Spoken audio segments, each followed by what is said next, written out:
Bonjour à tous. Alors aujourd'hui un projet un peu spécial. J'ai vu plusieurs fois en ligne des vidéos faites sur des poubellariums, c'est-à-dire de l'aquariophilie naturelle sans filtre, sans chauffage, juste avec de la lumière. Je vois en ligne plusieurs avis différents et j'ai eu l'envie de tester ça par moi-même. C'est le but de cette vidéo, de vous montrer la première phase. Donc en fait je vais le découvrir en même temps que vous. Comme ça vous verrez les erreurs finalement que j'ai faites. Vous verrez également ce que j'ai fait pour les corriger. Et également l'évolution du bac au fur et à mesure, car je vais sans doute faire plusieurs vidéos là-dessus pour vous montrer l'évolution de ce bac-ci. Je vais également donner mon avis au fur et à mesure des vidéos. Un avis objectif, en toute honnêteté, en toute transparence. Si j'ai eu des soucis, je vous le dirai. Le but étant de vous montrer cet aquarium naturel, donc ce projet de poubellarium. Sans plus attendre, on va passer dans le vif du sujet. Donc ce que je vais couvrir dans la première vidéo, c'est le matériel que j'ai utilisé. Je voulais commencer par un petit bac, donc j'ai pris un bac de 30 litres. Il y a un filtre avec, que je ne vais utiliser en tant que pompe uniquement. Je vais enlever les matières de filtration qui sont dedans, enfin. Pas les premiers jours, vous verrez plus tard dans la vidéo. J'ai également pris des plantes pour mon aquarium, donc le but d'un aquarium, un poubellarium, c'est qu'il soit bien planté, vu que c'est ça qui va aider à faire le cycle. Donc j'ai pris ces plantes chez Flore Aquatique. Tous les liens, que ce soit le matériel nécessaire ou que ce soit les plantes, sont dans la description de la vidéo. J'ai également acheté des roches à côté, assez poreuses pour que les bactéries puissent s'y déposer.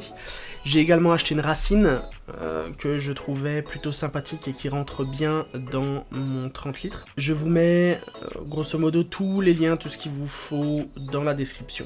Comment j'ai mis ça en place? Donc j'ai tout déballé, tout nettoyé. Alors il faut déjà nettoyer la cuve, il faut bien la nettoyer à l'eau courante, tiède. Donc l'emplacement que j'ai, il y a environ entre 1 heure et 2 heures par jour, pas mal de lumière, le soleil arrive près de l'aquarium, il ne le touche pas, mais il arrive assez près de l'aquarium. J'ai préparé donc les roches et la racine pour les mettre en place dans ce bac. Donc ce que j'ai fait bouillir les roches comme vous le voyez dans l'eau, j'ai également fait bouillir la racine. Alors pourquoi ça? Pour les aseptiser, grosso modo. Donc je les ai fait bouillir 5 minutes les roches, hein, ça suffit. Pourquoi j'ai fait bouillir la racine? Eh ben, je vois en ligne, ou je vois sur des commentaires de vidéos, des gens qui demandent, pas me demandent, mais des gens qui demandent comment lester une racine. Donc en fait, vous n'avez pas besoin de la lester. Tout ce qu'il faut faire, avant de la mettre dans votre bac, c'est de la bouillir. Alors moi, la racine, par contre, je l'ai fait bouillir une bonne trentaine de minutes. Je la tournais de temps en temps, j'y allais toutes les 10 minutes, je tournais la racine pour que chaque bout soit bouilli, et du coup, je l'ai fait, en gros, je l'ai fait bouillir entre 30 et 40 minutes. Bouillir la racine, ça a techniquement 3 bienfaits. Pareil, comme les rochers, ça va l'aseptiser. C'est pas le bienfait qu'on recherche finalement à ce niveau-là. Le bienfait qu'on recherche à ce niveau-là, c'est de vider les bulles d'air présentes dans la racine par dilatation. La chaleur et l'eau vont faire se dilater les pores du bois et l'air qui est à l'intérieur va s'échapper. Et l'eau va prendre la place. Donc en fait ce que ça va faire, c'est qu'au début votre racine elle flotte, et une fois que vous l'avez bien bouillie et qu'elle refroidit, quand vous la mettez dans de l'eau, elle va couler toute seule au bout d'un moment. Et le troisième bienfait, c'est ça va évacuer les tanins. Les tanins sont responsables de la coloration de l'eau. Pour éviter cette coloration brune et excessive de l'eau, il faut faire bouillir votre racine également. Si votre eau est complètement brune, qu'elle est très foncée, ce que je vous conseille de faire, c'est de jeter cette eau, de remettre de l'eau claire et de continuer à la bouillir la racine jusqu'à ce que cette eau s'éclaircisse.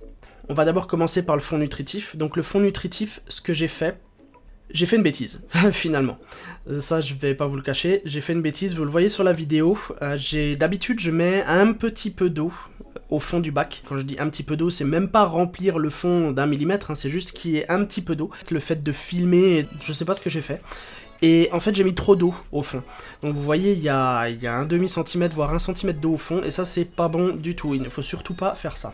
Pourquoi? Parce que comme vous le voyez sur la vidéo, quand vous mettez le fond nutritif dessus, et ben, vous aurez plein de déchets qui vont monter finalement. Enfin, c'est pas des déchets, c'est ce qui compose le fond nutritif. Et ça va monter au-dessus de l'eau, et du coup vous allez, déjà vous allez perdre tout ça pour le fond nutritif, et vous allez salir l'eau. Une fois que j'ai mis la première poignée de fond nutritif dedans, c'était un petit peu tard, donc ce que j'ai fait, j'ai continué à mettre le fond nutritif, finalement je me suis dit bon tant pis, voilà. Et j'ai mis ensuite le gravier que j'ai au préalablement nettoyé, alors celui-ci était vachement propre j'ai trouvé, et je l'ai mis dessus en essayant de capter le plus possible de matière flottante de ce fond nutritif. Une fois que j'avais mis ça, j'ai également mis les roches, j'ai mis la racine en position. Pour être tout à fait honnête, le temps que ça va vous prendre, le temps que ça m'a pris moi, concernant la préparation, le déballage, le nettoyage, la préparation jusqu'à la fin, jusqu'à la mise en eau, ça m'a pris la journée complète du samedi.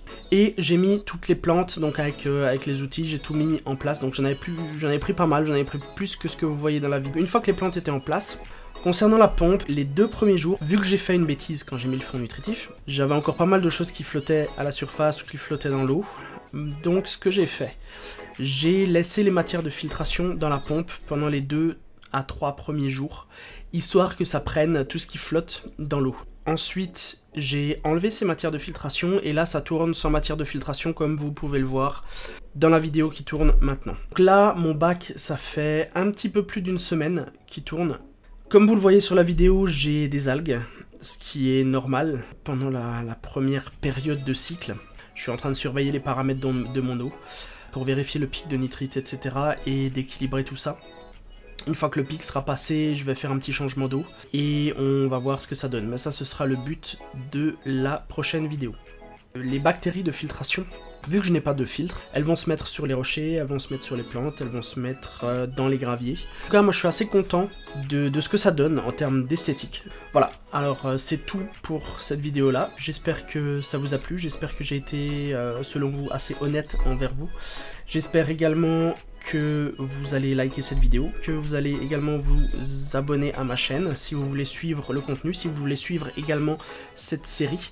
Merci beaucoup de me suivre. Je suis bientôt à 350 abonnés, ce qui est bien pour ma chaîne, que vous serez de plus en plus à me suivre. Si vous aimez la vidéo, n'hésitez pas à lâcher un petit like avec le petit pouce.